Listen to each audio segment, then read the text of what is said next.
and also for the first paper, Alan Shepherds in Berkeley.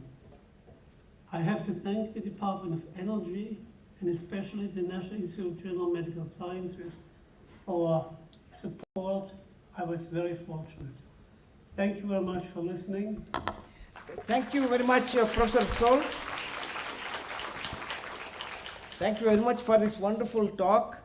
But being a special talk on a special occasion, we will not have any question answer for this talk. Okay. Thanks very much again. Your pleasure. Yeah. Thank you very much. Yeah. So I think we shall proceed with the event all of you here are waiting for. But you have already heard from Tom about the protagonist of BTMO 2023. Whatever I am going to say now, because it would be superfluous and it will not be anywhere near, it will not be on par with what Tom has already introduced about UMESH. Nevertheless, being privileged as chair of this session, I would like to add few things which I think will be useful to the student community of our own institute as well as the students coming from elsewhere.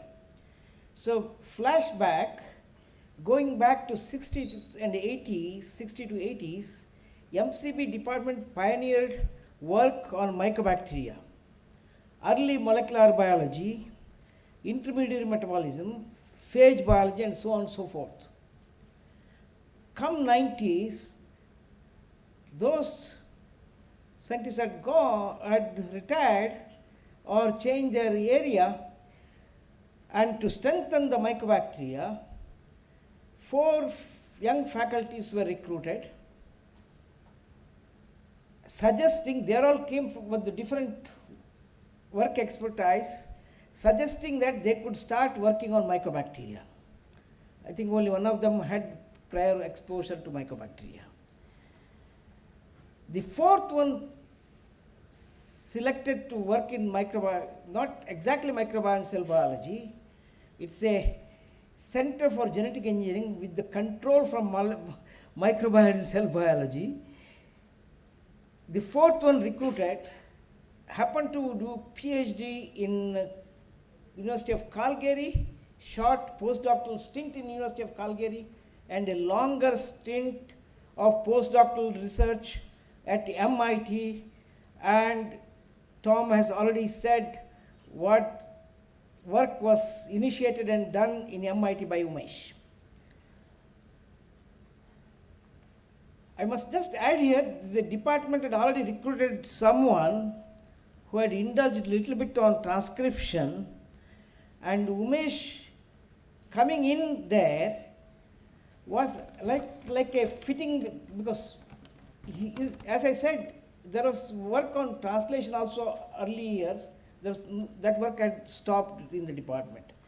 And coming from protein synthesis lab, UMESH joining the department or Center for Genetic Engineering, which soon got merged after a few years with the MCB, was like a perfect fit.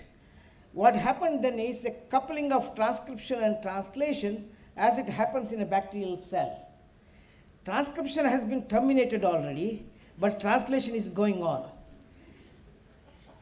And what you're going to hear now is the different aspects where UMESH has an immense contribution, whether it's the initiation of translation or elongation and termination, and the translational fidelity, which was not addressed for a long time, and many, many other aspects. But I must add here, before I end and leave the floor to him, that he speaks of science, breathes of science, and lives with science. But I must reveal he has 2 passions.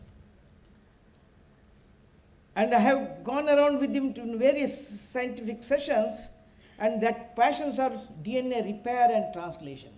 I really didn't know And these two indulgences you can see in different forums. So I was thinking that he will talk about both of his work, but now today is from his talk, you know, what is his first love. Now let us welcome the man of the hour, man of the event, Professor Varshneey.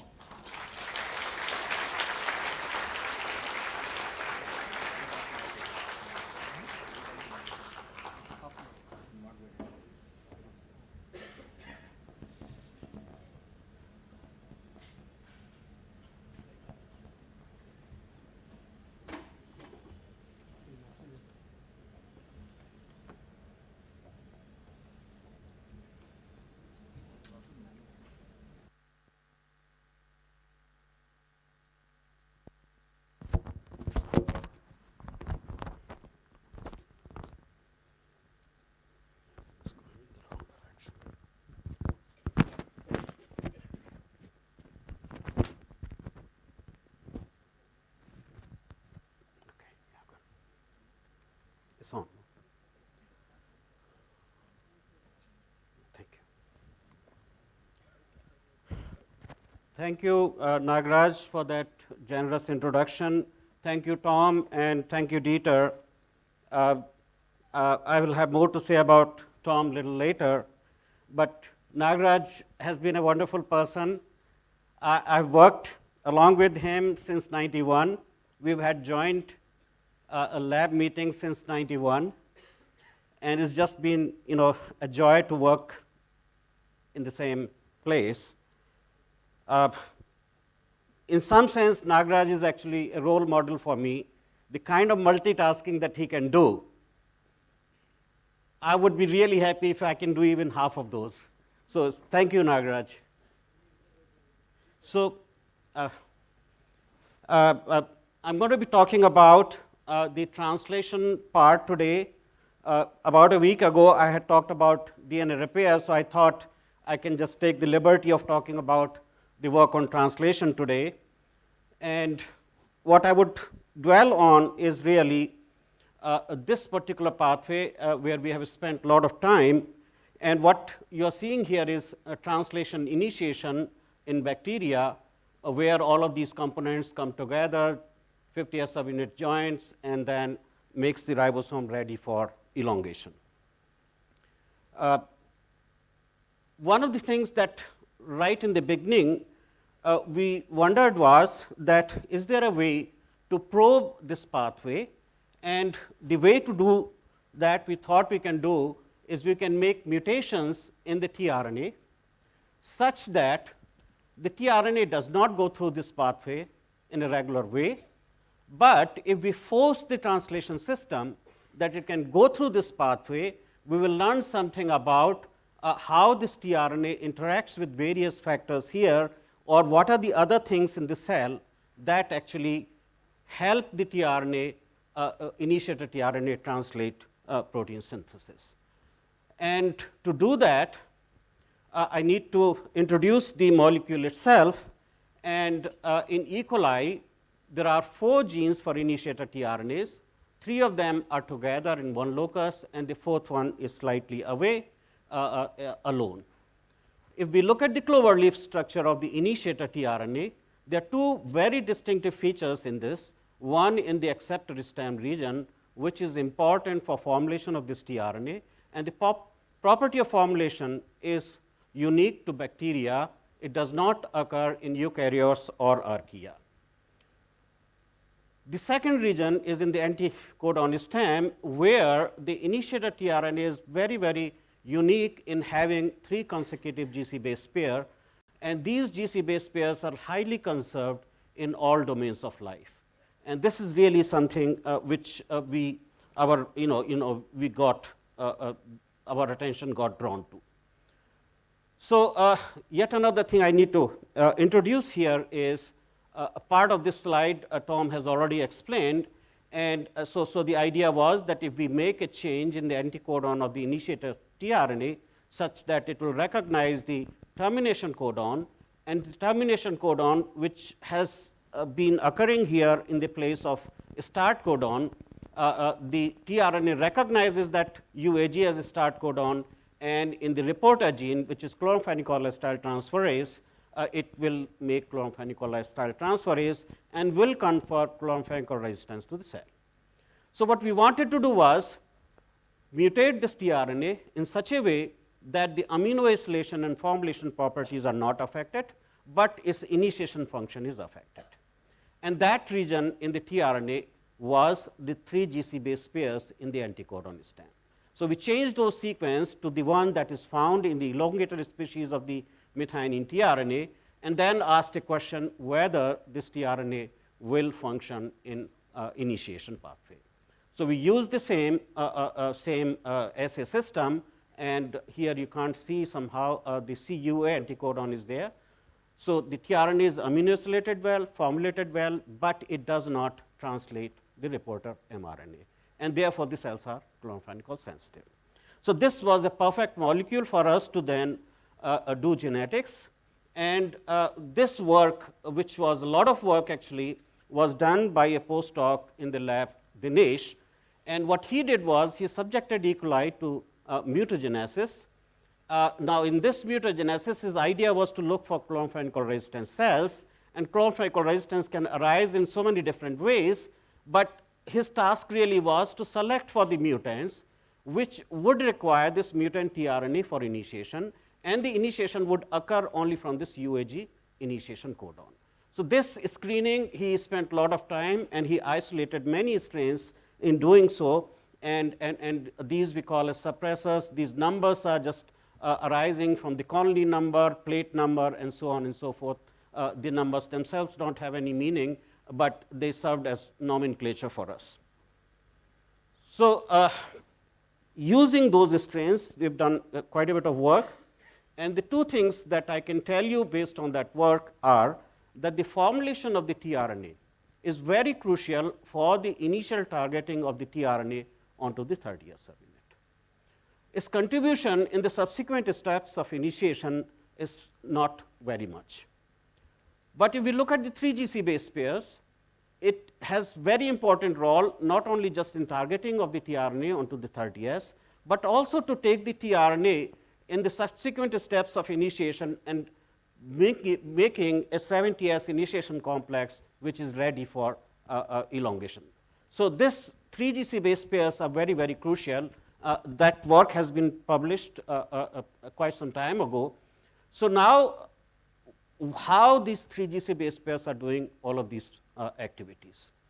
Now, in this famous paper, from Wanke's lab, what has been observed is that if you look at the initiated tRNA, these 3 GC base pairs, they are actually interacting with two of these nucleotides, G1338, A1339, in the head region of the 30S subunit, and they make the A minor interactions. Now, some of these interactions are suboptimal, and this actually happens, as you will see a little later, because it's a technical requirement that the mRNA binds tightly to the ribosome. So there is actually extended Chandal-Gandu sequence that is used in these crystal experiments. So what is happening here is with the extended Chandal-Gandu sequence really is that if you look at this suppressor strain that we characterize, this is the normal way that the cat messenger RNA is interacting with the 16S rRNA. There are 6 base pairs that it forms. In the B21 suppressor, what happens is that there is a mutation in the ribosomal RNA from the C to U, and that then allows 8 base pairs. And if you recall, in that crystal structure also, the messenger RNA is interacting with ribosomal RNA with 8 base pairs. So what it must be doing to allow initiation with a tRNA, which otherwise would not initiate, it is actually lowering the accuracy of initiation. And so no surprise that there was some of the contacts that were suboptimal. But this really served a major purpose for us. We could then show that even if we make this change in the messenger RNA so that 8 base pairs can be formed, we can see that there is huge amount of initiation that is coming in this system now, even though there is no change in the ribosomal RNA. So, based on many of these ideas, we also then showed that the initiator tRNA and the 3GC base pairs are also important in the ultimate steps of processing of 16S rRNA. And the way it is happening is that in the pioneering round of ribosome biogenesis or the initiation complex formation, once the 70S complex is formed, the ribonucleases can come and chew up the extra sequences that are present on the 16S rRNA at the 5' end and the 3' end, and that can then mature the ribosome for subsequent rounds of translation as well as this first round of translation. Now, something related to the ribosome biogenesis came up in yet another suppressor strain, which is A18, and Kuldeep worked on it, and this turned out to be a mutation in RLUD protein, and the mutation changed glutamate 265 to lysine 265. Now, if you look at this strain, the steady state levels of RLUD remain same compared to the wild type strain. So, they do not change. And if we look at the pseudouridine activity, biochemical activity, that also remains completely unchanged. Now, if we look at the literature, what we find is that already there was a phenomena characterized for RLUD mutation, where if they take the catalytically dead mutant of RLUD, it would not do the pseudouridine formation, but it would rescue one of the strains of E. coli which had cold sensitivity. Now, Janos talked about many other modifications in ribosomal RNA yesterday, where also the phenomena was that they affected ribosome biogenesis. Now, yet another observation that allowed us to then follow the ribosome biogenesis was the work done by Eric Brown, and what he showed in his genetic analysis was that this RSGA, which is coming in the same pathways of ribosome biogenesis, had genetic interactions with RLUD, RBFA, and ERA1, ERA1. So this really then suggested that the RLUD mutation, which is not affecting the biochemical activity or the stability of this enzyme, must be involved in ribosome biogenesis. And if we look at the pathway that we were probing, if you look at the RBFA removal from the 30S, this is actually carried out by RSGA. Recently, it was shown that initiation factor 3 will also do this job. And so, in both of these cases, RBFA is released and then our ribosome can mature. So, the question that we were asking is RLUD also involved in this pathway? So, we did a lot of genetic analysis because you can make predictions from these factors that are involved, and you can make predictions whether the initiation with the mutant tRNA that we are dealing with, the 3GC mutant tRNA, whether the initiation will go up or down, and all of those genetic predictions were met here. So, then that then allowed us to ask the question whether RLUD is actually removing RBFA from the ribosome. And if you look at just this slide here, this is the fraction of 30S subunit. This is the situation in the wild type strain. And if you make a mutation in RLUD in the genome, you find that there is more RBFA on the ribosome, which means the ribosome actually are not completely mature to do the protein synthesis. So, then this observation allows us to say that RLUD is also involved at this pathway. Now, we do not know how this is functioning, but a prediction would be that RLUD is actually binding to helix 69. It actually does modification of 3 residues in helix 69. This helix 69 will dock on the 30S right at the place where the RBFA is bound. So, it is quite possible that when the 50S subunit is docking, this the RLUD is somehow involved in removing this RBFA from the ribosome.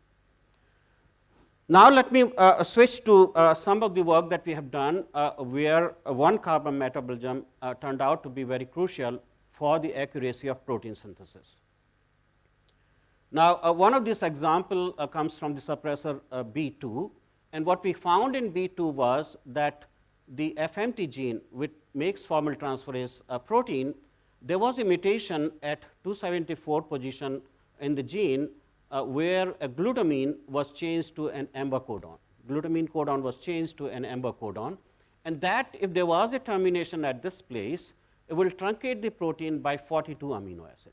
Now, based on some of the work that has been done in Tom Rajbhandari lab, we predicted that this mutant would be completely dead, because even if you remove 20 amino acids from the C terminal end, the enzyme loses this activity.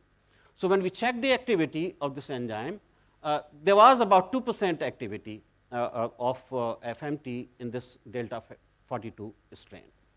And now one can argue that maybe this is the residual activity, and therefore we looked at whether it is coming from this kind of a strain or there is something else happening. And if you look at it, in this mutant background, actually the full length protein is made. And this protein is made only when this mutant initiated tRNA, where the 3GC base pairs have been mutated and it has CUA anticodon, only then it is produced. If you have vector alone, this protein is not produced.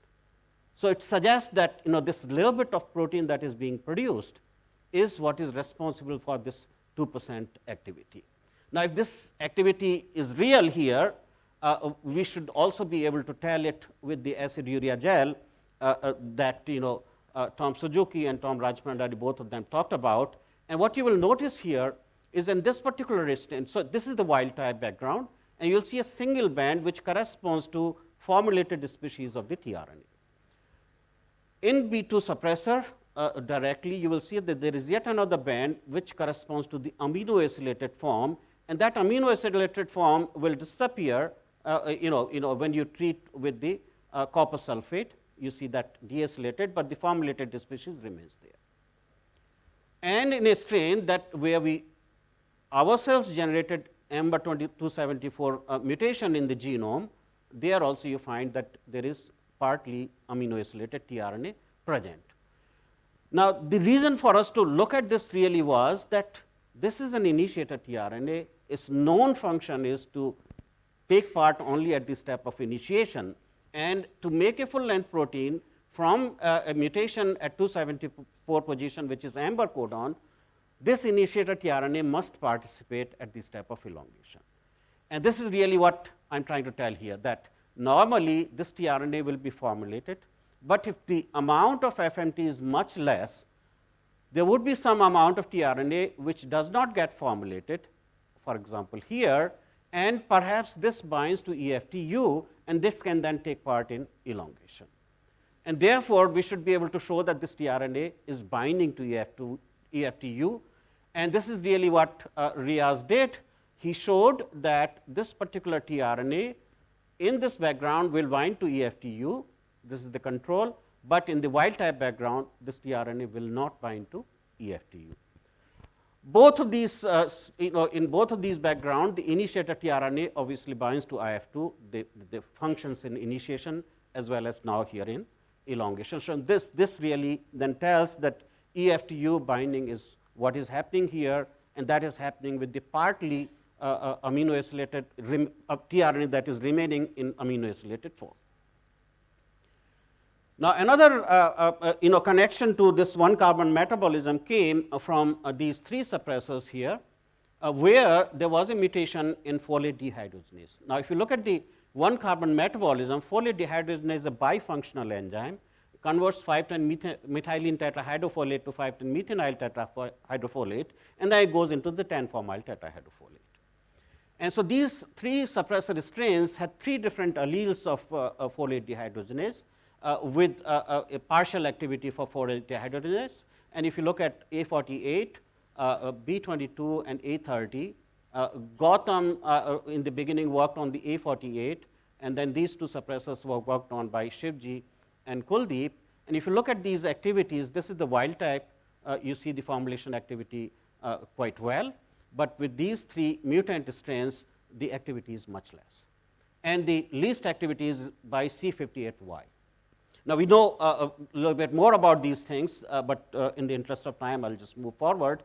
And what you will see here is, if you use this reporter system, where we're looking at the initiation from UAG codon, all of these suppressor restraints, of course, initiate. And this is our control now, where the mutation is in FMT gene, and that also initiates.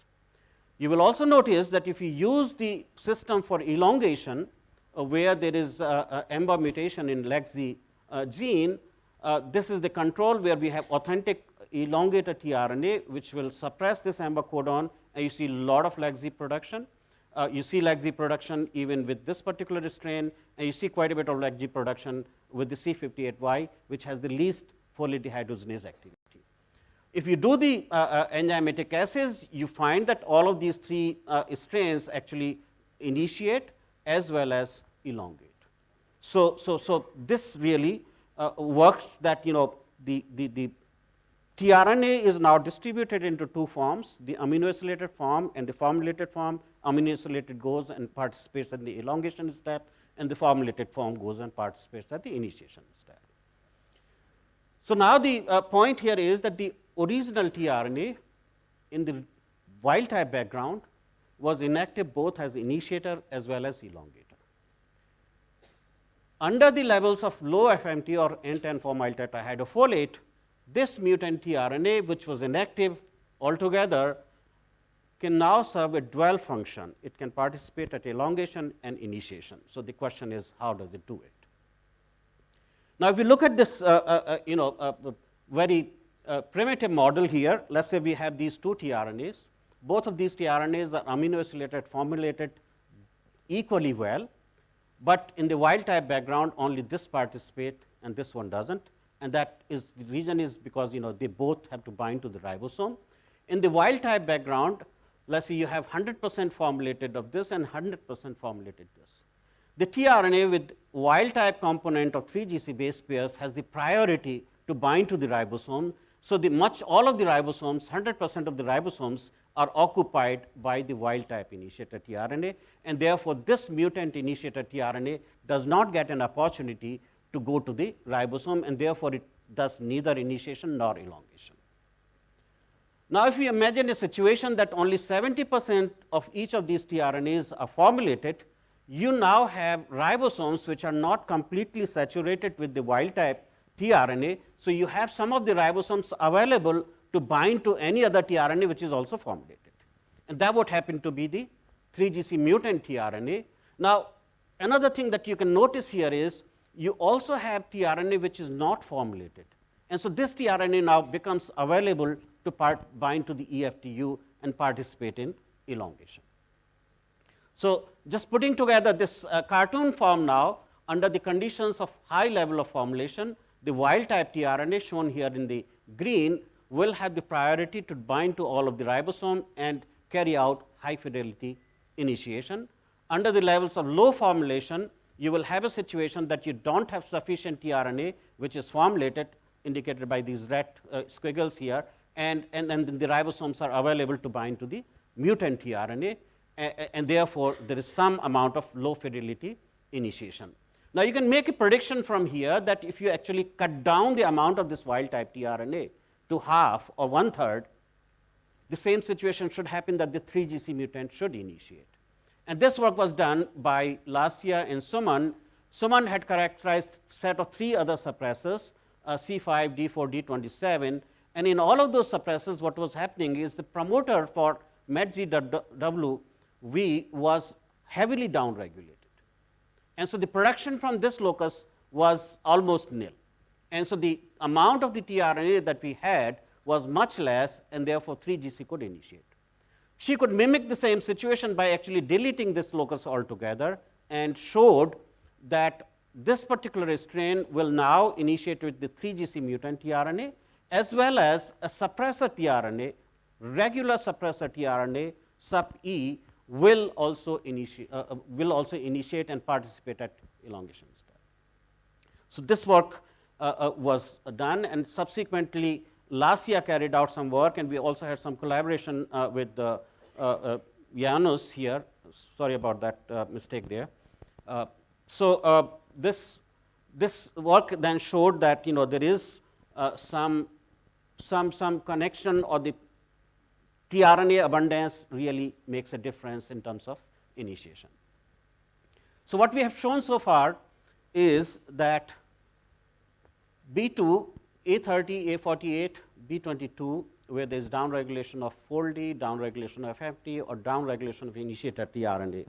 All of these things are telling that the divide between the initiation and elongation functions of a tRNA is somewhat blurry. And in fact, if you look at the mitochondria, in metazoan mitochondria, the same tRNA for methionine participates at the step of initiation as well as elongation. This is very much unlike the situation in E. coli, where you have dedicated tRNA for initiation, a dedicated tRNA for elongation. So, the question that we asked, can we sustain E. coli on a single tRNA mat? And another question that we asked was, can we do it without tampering with FMT and N10 formyl tetrahydrofolate levels that our suppressors did? And to do that then was, basically, if you look at these things, FMT is helping, N10 formyl tetrahydrofolate is helping, but the tRNA itself is also involved there. And while working in Tom's lab, I had actually characterized many of these tRNA mutants in the acceptor stem region, where changing this position, this position, this position, or these positions actually made the tRNA very, very compromised for formulation property. And therefore, then Ashwin in the lab decided to take this forward, and his task really was that if you look at these loci for initiator tRNA and elongator tRNA, there are 2 genes for elongator tRNA, and there are 4 genes for initiator tRNA, that he should be able to knock out this, and all of these 6 genes he should be able to delete and ask a question whether the strain now survives on these mutant tRNAs. And this is precisely what he did. He gave a definition of DK, meaning both the initiator tRNA loci are gone, EK, both of the elongator tRNAs are gone, and TK, triple knockout, all of these genes are gone.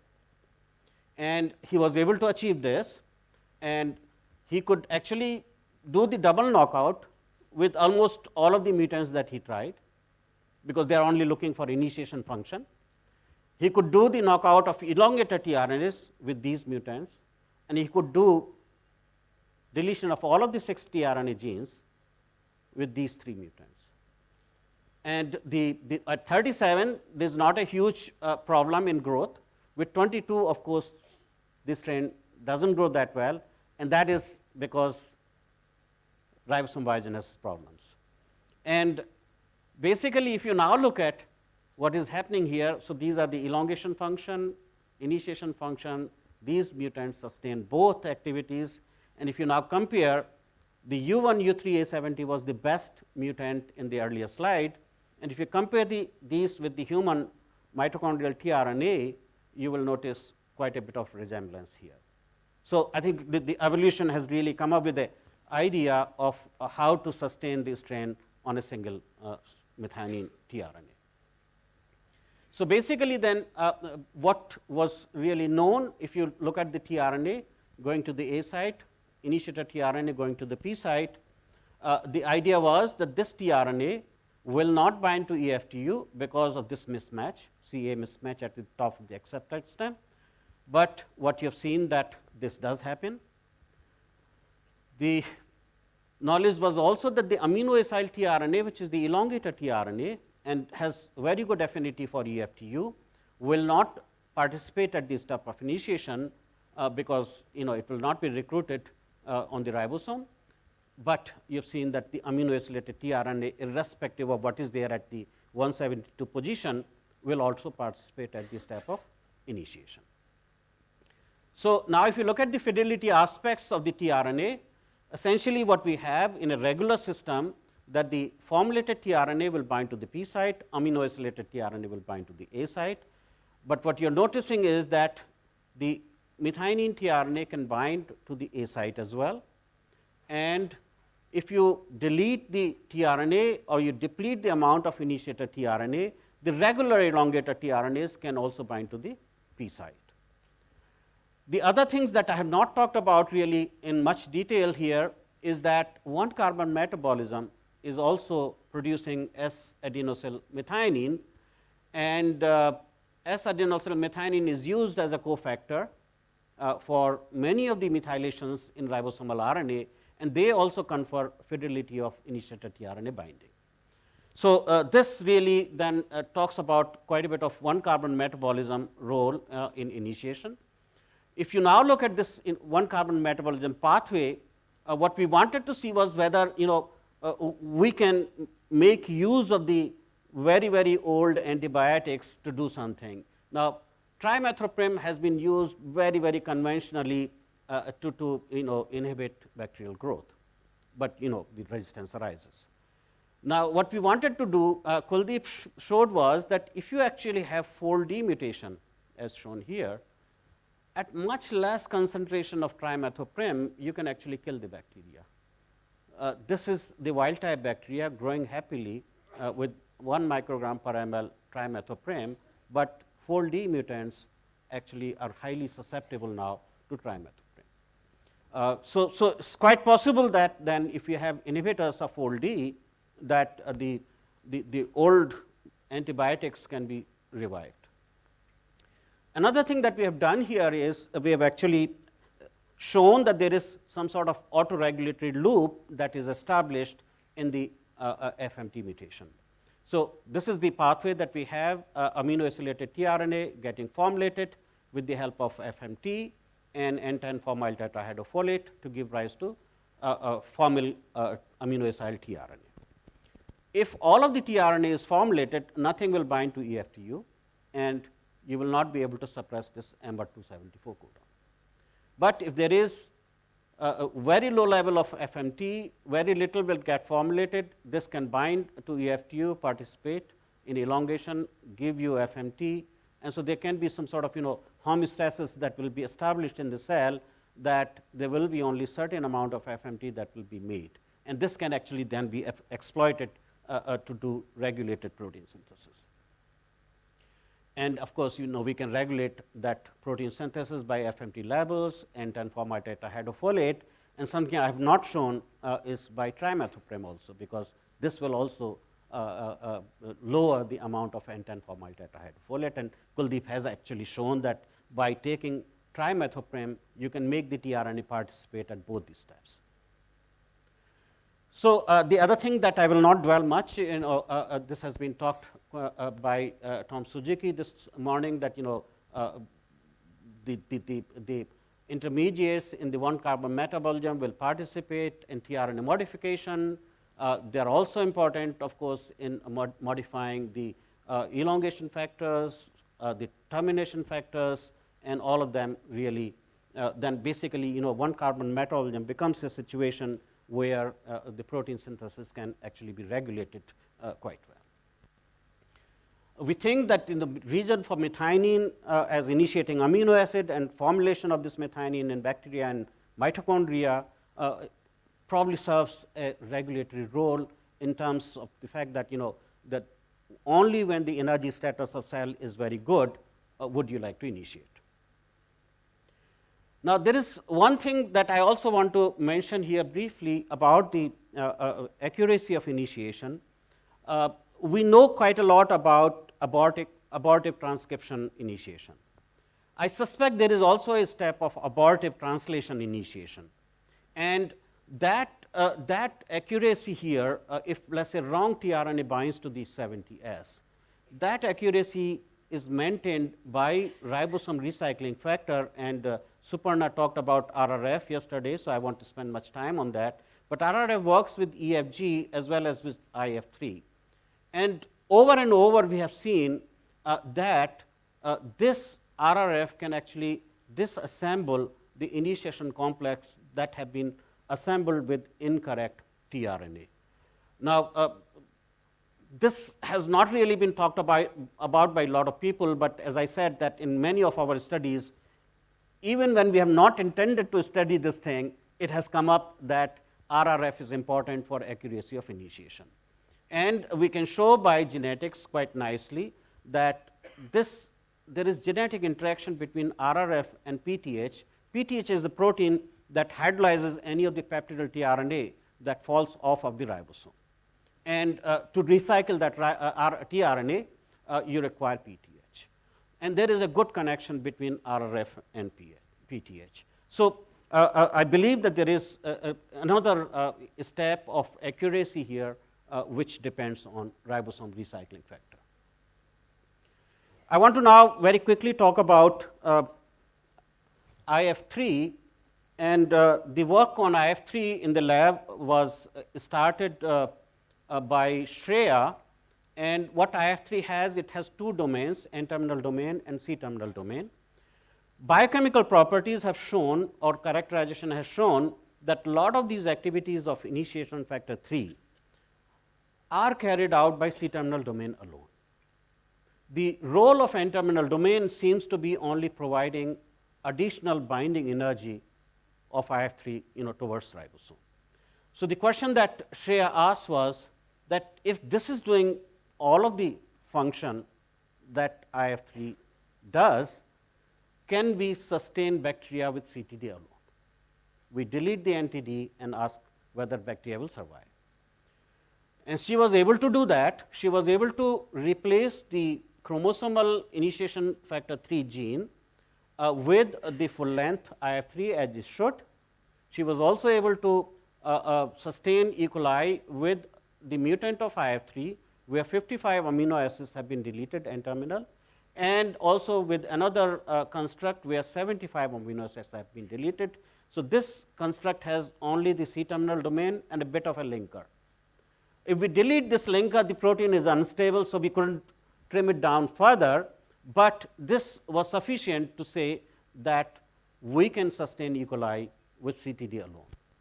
Now, if CTD alone can do the job, why have the NTD? And what she then found was that, yes, NTD is not essential for the survival of bacteria, but it is required for accuracy of initiation codon recognition. And so if you look at it here, the vector in this particular strain where 55 amino acids from the N-terminal are deleted, this is the amount of initiation from AUA codon. If you overproduce the N-terminal domain, this goes down. CTD doesn't do that much. Likewise, if you have AUU start codon, again, overexpression of NTD brings down the initiation. And you can see in ACG. So these are the unusual initiation codons. And if you don't have NTD, there is initiation. But if you have NTD, now the initiation is compromised. So this is required for accuracy of initiation. Now, in the meantime, when we just finished that work, Tanveer, who was at CCMB in Shankar's lab and then went to Venki's lab and came back and joined us as a faculty here. Another student in the lab, wanted to do this work, and what he got help from Tanveer was that there is interaction of the 3 amino acids from N-terminal domain of IF3 with the elbow region of the tRNA. And so what was then done was Rishi from Tanveer's lab actually showed that if you mutate these 3 amino acids, what you will find is that the interaction between the elbow region and the initiation factor 3 will be disrupted.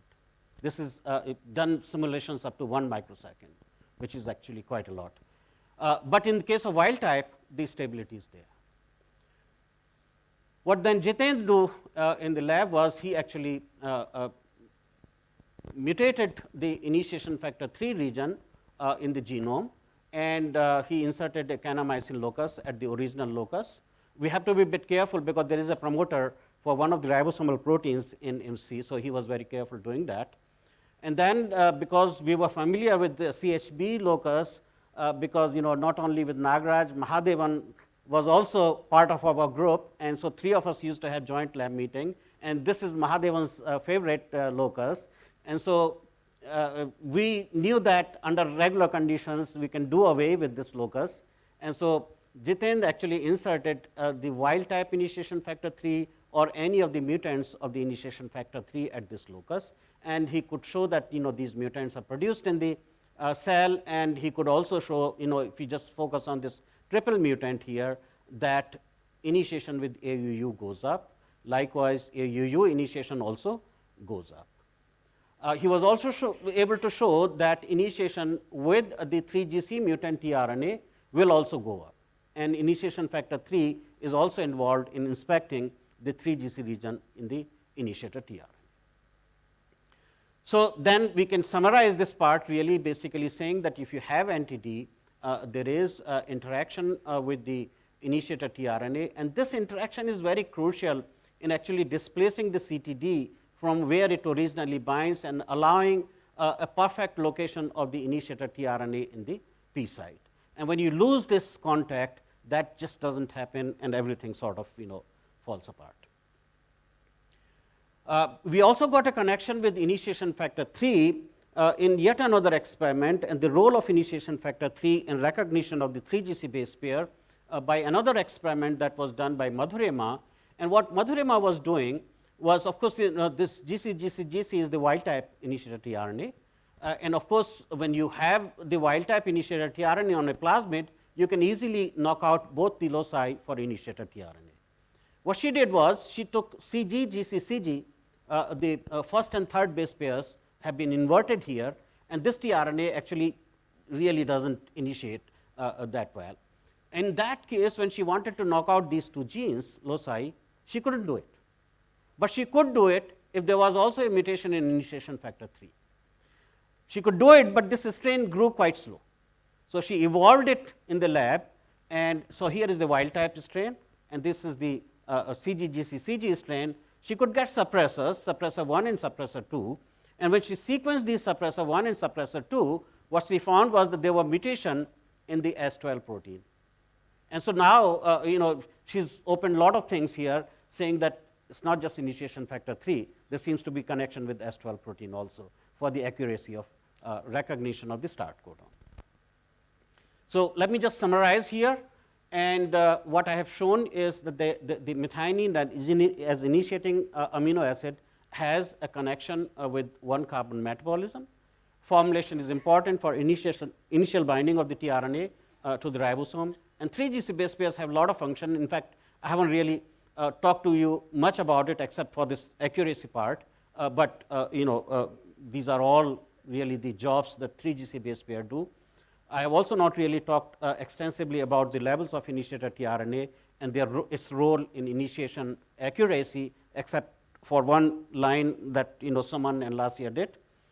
Now, I will very quickly go through these things, and I want to just sort of let you know that next 5 years I have a lot of work to finish, and methionine as initiating amino acid, and what we want to do is really ask a question whether we can initiate with non-methionine amino acid on a global basis.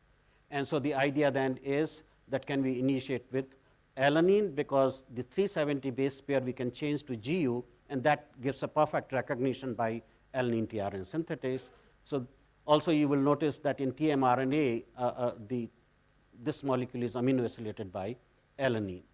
So this work is being done in the lab by Divya, and many of you would have seen her poster yesterday, and she's using these mutants of the initiator tRNA to follow up on this. The other project, of course, that we are doing is looking at the role of formulation, and this work again is being done by Divya. And what we want to ask is that we know that we can do away with formulation if we produce a lot of initiator tRNA. And there is also evidence that you can initiate directly with 70S.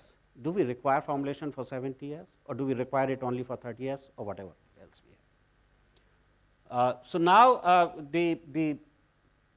okay, I think I'm running over the time. Yeah. So the other work that is being done is on the initiation factors. Now we had shown some time ago that mitochondria actually does not have IF1. And so who does the function of IF1? There is an insert of 37 amino acid in IF2, which locates exactly at the same position as IF1 will. And so this 37 amino acid is important for the function of IF1. Now this IF1 is not known in case of yeast also. And Jitendra is actually looking at which protein might be important, and he seems to have narrowed down on this particular protein which might be doing the job of IF1. Another work that is going on the role of lamotrigine in biogenesis, I'll very quickly go through it. And yet another work, we want to do it in mycobacteria, where we developed a system of down-regulating the initiator tRNA production. And this work is being done in collaboration with Vinay and Nishit Agrawal from THISTI. This work now is being carried forward by Triti in the lab. There is another work where we want to look at the regulation by interaction of the two tRNAs in the cell, that they can regulate the levels of initiator tRNA.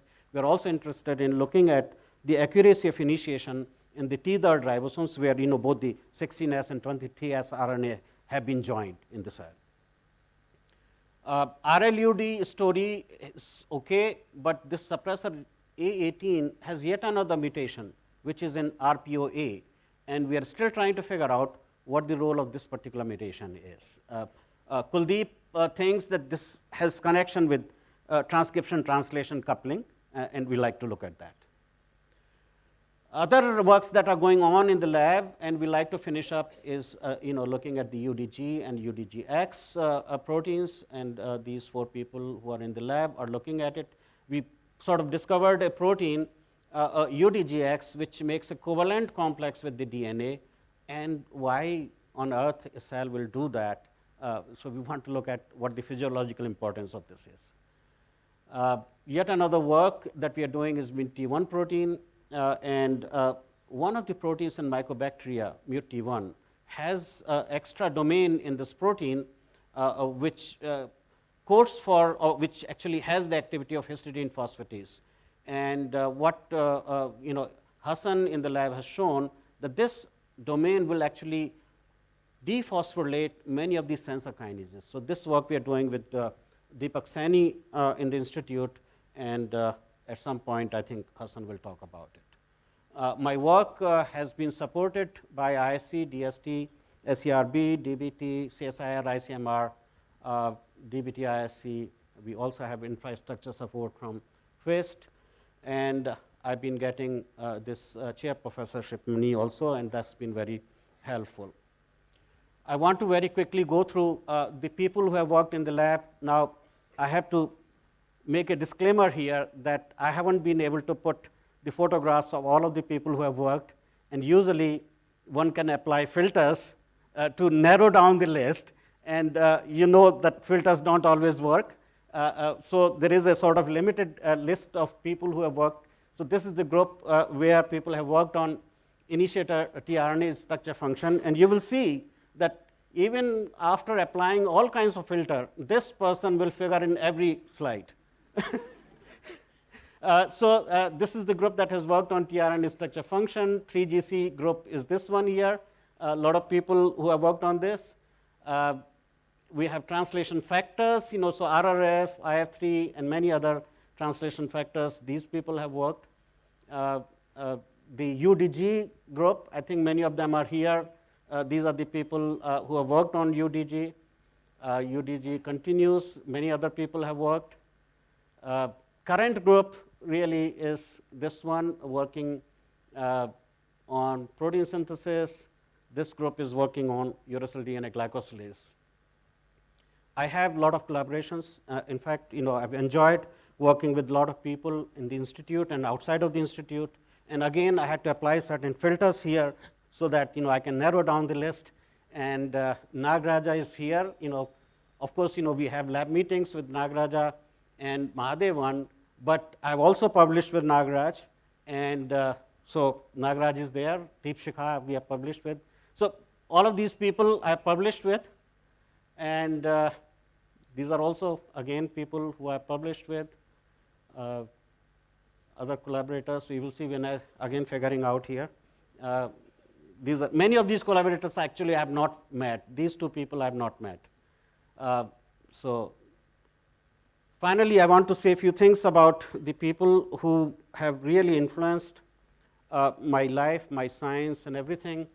And really, I think when I was a master's student at Pannagar, G.K. Garg really influenced and he motivated to do science. This is really, if he was not there, I don't know where I would be. Lashityu Gedamu, my PhD supervisor, very, very helpful. In fact, I learned a lot of things of setting up the lab. I was his first student from Lashityu Gedamu. And one important thing was that even if I make mistakes, elsewhere in the university, he'll pick up fights for me. So he really always helped me. Hans van der Sande has been very important in the way that he left me completely alone in the lab. So basically, whatever I did in the lab was my training as independent PI.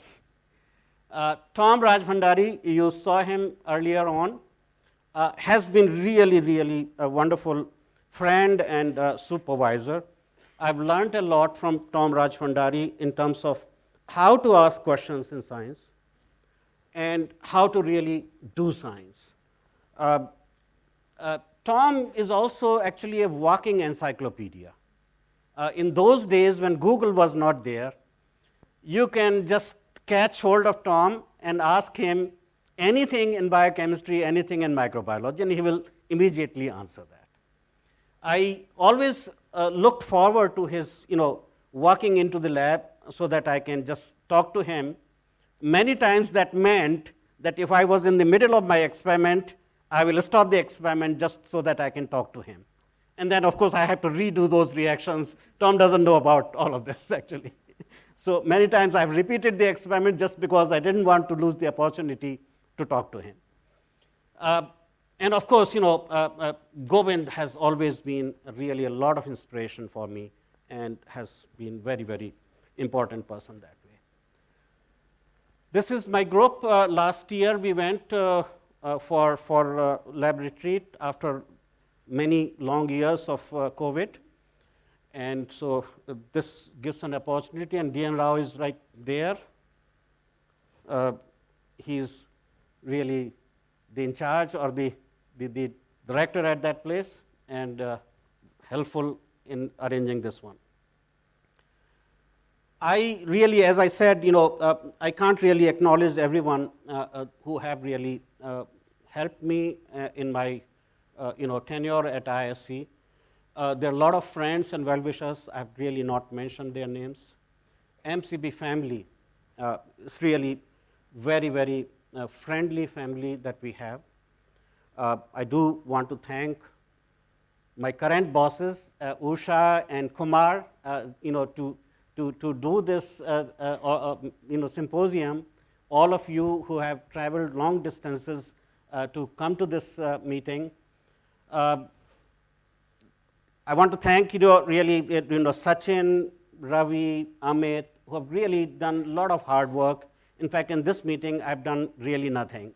So all of these people and everybody else has really chipped in a lot of hard work. And of course, the students have been completely indispensable. They are the one who have done a lot of work. So a lot of thank you to all of you. I guess Deepshika has been the total initiator of this whole meeting, and I can't thank her enough, or shouldn't thank her at all, because she put me at this spot here. So thank you all for this, doing this thing. I've also had, the privilege of working in many, many offices at IISC, and I have to say that everyone there has been very, very cooperative. I could just sign the papers many times even without reading them, and they were perfectly fine. So thank you, all of the people in so many different offices that I have held. This is my family, always very, very supportive. Archana really takes care of everything, leaves me completely alone. And she's also responsible for bringing me here, actually. If she did not look for the position in IISc, I would be wherever I was.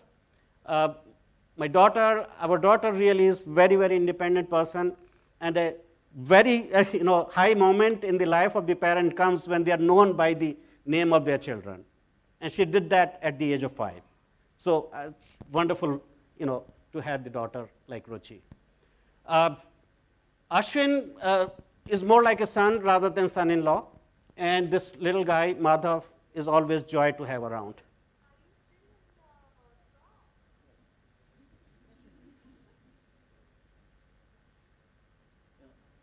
Another one, and thank you. I do want to say a word about this thank you slide. Always is meant to thank the audience, which of course it does mean. But what is also implicit in slide is the Indian Institute of Science. IISc has given me a lot, and there's no way that I can actually thank IISc every which way. If there is something that I have not been able to do, it's not because IISc did not provide. It's more because I did not put my 200% to it. So thank you, IISc, and thank you all of you.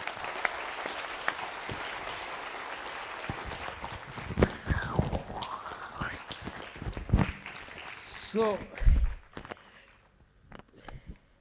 after this talk, there will not be any question and answers. There is no question. You can. There is.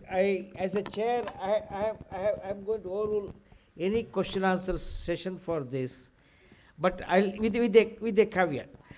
The one later on, we have a happy hour soon to follow. That is the time you can indulge in social, scientific, any other questions, and Umesh will be fresh even after a couple of drinks, I can tell you. And so you can go ahead and let us applaud him once more for this wonderful job.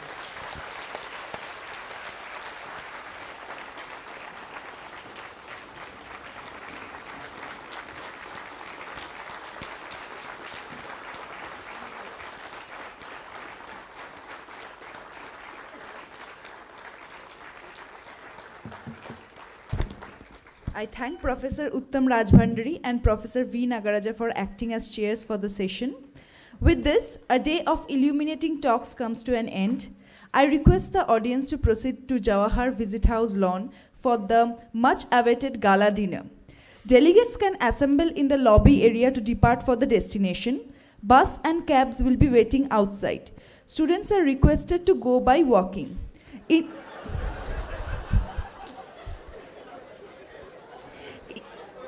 In case of any queries, please contact the travel desk. Delegates staying in MGH, CVH and Shangri-La who would like to avail a cab for their departure to the airport can let us know their details at the travel bench at the earliest. Please treat this as urgent. May all of you have a great night ahead. We will be looking forward to meeting you all again tomorrow morning at 9. Thank you.